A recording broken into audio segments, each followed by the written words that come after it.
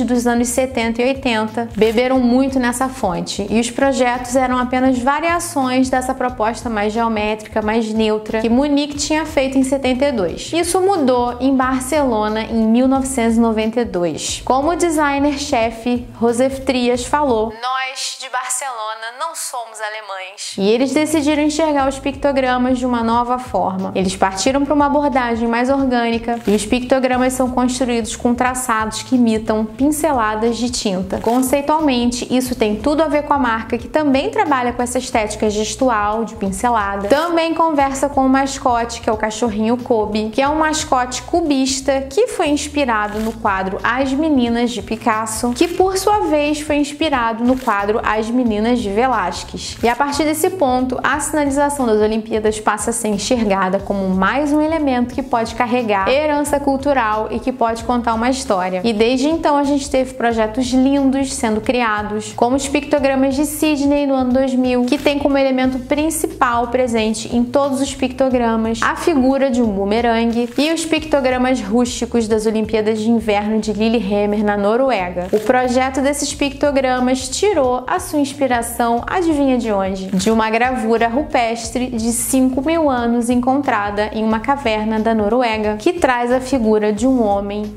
usando esquis. Isso é pura poesia e é uma homenagem muito merecida para o lugar onde a conexão humana com a comunicação visual começou. E é isso, gente. Assim a gente encerra a nossa série. Foi uma delícia estar aqui com vocês, trazendo essas informações. Como eu falei no início, se você quer ver mais vídeos assim teóricos, se você quer sugerir algum tema de história do design, deixa um comentário aqui pra gente. E claro, não esquece de dar o seu joinha e de compartilhar esse vídeo com seus amigos, isso é super importante. Obrigada a vocês que acompanharam a gente. Assistam aos outros 2 vídeos se você ainda não fez isso e se inscrevam no canal. Eu vou ficando por aqui. Um beijo e até a próxima. Tchau!